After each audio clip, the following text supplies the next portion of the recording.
那时候拿身份证都想说，我们都不是长这样。哪个国家最好约？我觉得法国最好约，葡萄牙其实葡萄牙也好约。我跟你讲，这时候你就要求天求地，出门前要拜一下妈祖。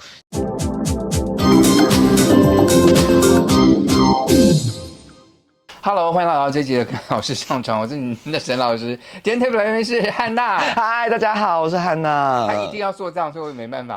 在这个同志频道，每次老师找来宾坐在床上纯聊天。汉娜，他知道他是谁吗？我来过2次，一次女装，一次男装。可是我女装那个好丑，我虽然为了流量着想，但我希望你们不要回去看。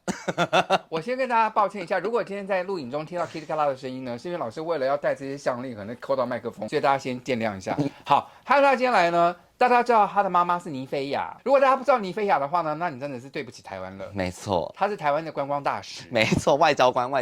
因为他是封家的人，所以呢，他进过总统府，接见过当时的总统蔡英文。嗯哼，是的。然后还去奥运表演呀。我们现在讲一下好了，总统府那次的演出，在电视上都有超多广播的，对不对？对对。那天的经验到底是怎样？那一天就是我一直到现在我才觉得有点感动，已经快要1年了，我到现在才有一点感觉说，对，小英总统我们在总统府表演，然后唐老师也在那天，现在才觉得感动，原因是因为那天call太早了，我们大概我们9点前8点半还9点就要准时在总统府外面要一起就进去，然后就是要查身份证什么的，但我那时候拿身份证都想说，我们都不是长这样。你去的时候已经都化妆。对，都画好了。可是那天太早了，很累，所以那2天我都没有这么多感动，是一直到事后，一直到现在我才觉得很感动。这样，我觉得一个总统愿意接受变装皇后的演出，在总统府，这是多么跨世纪的一个举动，完全可以这样讲。因为变装就算世界有很多人喜欢，可是变装皇后这件事还是比较次文化，或是比较不是那么主流的一件事情。然后甚至在某些人眼里有一点偏伤风败俗。然后所以你要看你的行为吧。我好都是姿态很美而已。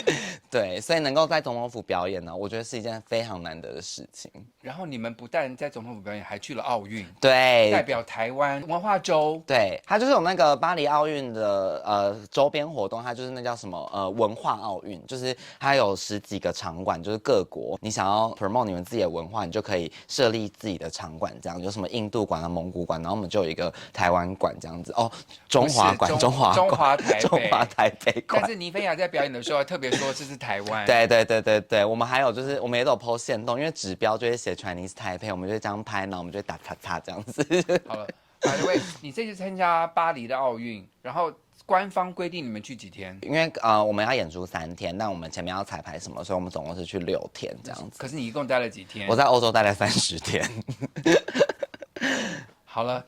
把台湾一个小银娃放到欧洲去的结果是，你在那边约了多少人？10几个吧，算少吧？我觉得算少。30天，我觉得正常。对，就是1天1个，然后有时候1天2个这样子。然后这不正常吧？等一下，可是因为你交通日就不会想要约啊，所以比如说你 settle down 在这间旅馆会待2、3天，一天约2个，有时候会早上一个，晚上一个啊，就。看情况。你刚刚还在讲说变装皇后不是伤风败俗，现在打自己的努力。不是，我现在做的所有行为都不代表变装皇后，也不代表台湾，对，只代表我本人。对。好，你跟大家讲一下，你去欧洲玩啊，哪个国家最好约？我觉得法国最好约。为什么啊？我不知道我不知道是不是因为法国啊。其实我刚刚跟你聊到葡萄牙，其实葡萄牙也好约。我觉得他们可能是真心的开放的国度吧，就他们对于。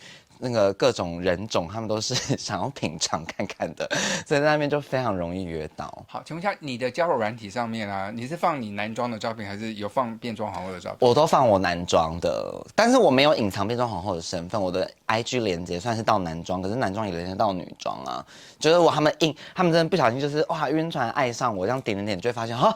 变装皇后这样子，有人因为你变装皇后的身份而拒绝跟你交往吗？应该没有吧。没有可是我跟你讲，在那个里昂，让他们度假月，所以里昂没有人。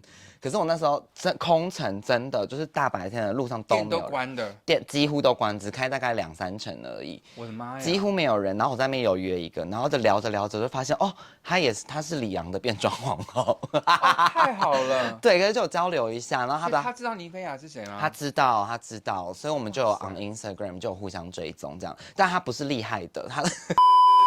他的家族是，我觉得应该是在里昂算厉害的家族，因为他们走的是比较 bizarre 的那种，就是 drag creature 的那种风格的。然后他们的 house 也有 drag king，所以我觉得他们在里昂的 LGBT 社群应该是影响力蛮大。可是因为我只待2天，然后我就去马赛了，所以我就没有去看他们表演或什么的。哎，你在法国这样内陆的交通，你是靠什么？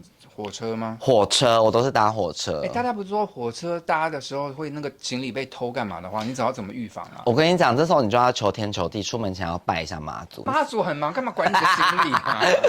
我觉得这很难。我自己本身其实从来没遇过，可是我觉得会有一点难避免，如果真的遇到的话。但我跟你讲，有一个很好的方法，可以比较不容易被盯上，就是你一定要装的不是观光客。好难哦，你没有的脸就是没有，你就装啊你走在路上，你就是要这样子，就是你一副知道自己要往哪边走，所以你走错路，你也不可以，为什么然后走错？那个皮箱不要用什么太高级，没错，然后尽量不要用到太大的尺寸，就那种登机跟大型之间的那种尺寸。我个人是这样，就是比如说我的座位如果是朝这一边的话，我的行李就放在我的视线可以看得到的那一边，就我在一路上我就是没事我就看一下有没有人在那个旁边走来走去。我是这样，如果行李放我后面我看不到的话，我会比较担心。可是里面有很贵重的东西吗？当然也没有，可是被拿掉，你就是不高兴啊。哦，因为我有个心态是，我有个心情是，如果他要拿就拿走呗，那么重，我继续带着他旅行也很累。可是里面都是我的保养品哎，这是不缺少的耶。你回来台湾再保养就好了。你不会是这样的人吧？我是我在那边只擦防晒。哎，你今天声音这么沙哑，你要怎么告诉大家说你这个变装皇后啊？没有，皇后就很常沙哑、可是我会沙哑，是因为我昨天工作我是业务范围很广的皇后。我昨天去讲单口喜剧。哎，你讲一下好了，就我们现在聊回你的事业了。就是尼菲亚她得了冠军之后，对你自己的变装生涯有哪些改变吗？我觉得最显著的改变就是收入变很多。我觉得以前是因为这样，因为台湾的比较少人知道皇后，然后一有机会，大皇后就会想办法去接下这个工作。对，因为我们有经纪公司，然后就是那个成立的时间是 Nymphia 去出国，我们都猜她去比赛，她的确也是去比赛啦。然后出国的时候，台湾的皇后就很像一个大家庭，所以我们就觉得要团结。发起人是蔷薇，然后他就是找了一些有资源的人，然后我们就成立湾岛娱乐，就湾岛皇后这样子这间公司。成立之后，他开始帮我们把价格修正成是好的市场价，因为公司里面的人以前有做过公关啊或媒体相关的，所以他们知道正常价应该要怎么样。然后刚好就是同一个时间，我们成立公司之后，同一时间 Nymphia 要得冠军，然后所以一路就是台湾的皇后这样子，很顺遂的就展开了比较正常化的工作模式这样子。尼菲亚得冠之后，因为媒体都报道，所以也更多的观众愿意进到除了夜店以外，到剧场啊什么看你们的表演，所以也促进了这一个行业越来越兴盛。所以尼菲亚对这些贡献蛮大的。对，它就是提升了整体变装皇后的能见度。其实台湾的变装皇后真的都很有才华，我觉得就大部分都是现在慢慢可以专职做变装皇后，但大家同时都有自己的才华，比如说设计啊，或者是我们在戏剧啊表演拽机也是嘛，戏剧跟喜剧还有主持方面也非常厉害这样子。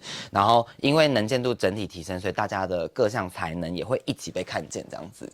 我记得刚开始见到你的时候，你才刚开始做变装皇后不久，对不对？你的衣服都是自己做的，然后自己干嘛？你现在还是这样子吗？我现在还是这样子，都还是自己做衣服，我还是自己做啊。因为尼菲亚衣服也是自己做的对。可是他的做衣服的那个能力真的很高。对，你可以，你是要讲说，但我的能力就很差，你是要说这个吗？我的意思说，你现在有进步吗？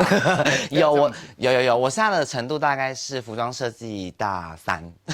哦，那不错了，有进步。对，因为以前大概是就是准备要考服装系这样子。因为之前他上了一个拉链，什么都很兴奋，说啊，我这上了拉链。我想说他这几年应该技术慢慢变得比较好。有啦，现在有变比较好了，然后比较有创意，或者是想要的效果比较有办法做出来这样。我觉得每一个行业要提升，像你刚刚其实提到你们的家族啊，其实就这个经纪人的概念啦。经纪人知道哪边有好的案子适合你们，然后给你们适当的酬劳，让你们能够赚到你们应得的钱，这很重要。我觉得在很适当的时候，有个经纪公司把你们团结起来，让你们得到你们应有的收入，这个真的很重要，也帮助很大。每个皇后有自己专长的领域，像蔷薇她就是美妆还有时尚的部分，然后拽机主持很厉害，然后喜剧也很优秀，然后我也有在喜剧跟戏剧这边努力，然后因为有这间公司，他就帮我们找到更适切的位置，让我们被更多人看见。我跟你讲，他们背后准备真的是很辛苦，可能超过你们想象，所以以后大家在夜店啊什么看到他们演出，记得多给他们点小费。对，我觉得小费文化有被养起来耶，因为妮菲亚也会 po 自己表演的时候的影片，然后因为外国人就是有小费文化，所以他们给的很疯狂嘛，就那边丢啊，然后钱那样甩，然后台湾也有一点被影响到。我们现在不用催的那么用力了，因为以前主持的时候他一直讲，就不要吝啬小费。他的催是催的那个催哦，对，YouTube 不要黄标我。对哦，这会真的哦，催促。希望各位喜欢今天节目内容，喜欢的话不要忘记帮老师订阅、按赞、分享，每个礼拜都有直播回答你们所有的留言。想当然下去给我一点鼓励。现在老师要跟汉娜玩游戏了，快问快答啊，好难哦。快问快答，现在问他关于尼菲亚的事情，希望不要再消费尼菲亚。但是如果不认识尼菲亚的人，可以让他们知道。没错，好不好？请问一下，他是第16届卢保罗变装皇后的冠军。对啊，是。那亚军是谁？Crystal 吗？是 Crystal 吗？我不知道，我没有看。他叫 Sapphire Crystal。哦，好。代表台湾参加的是哪一个城市的奥运？巴黎。好，那在 Snatch Game 里面，他扮演的是谁？真古德。他在哪个城市出生的？LA 吗？LA。他的外号叫焦黄，他真的喜欢吃香蕉吗？他真的喜欢。你是说我是说那个？都喜欢，我们有一起去过。剪掉。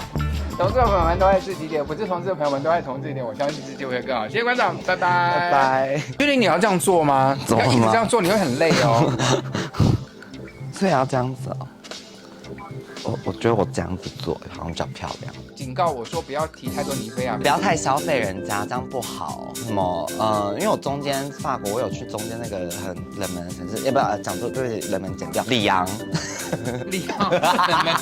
没有，刚好遇到他们。哪边有好的案子，哪边有合理的我讲的好烂，再讲一次。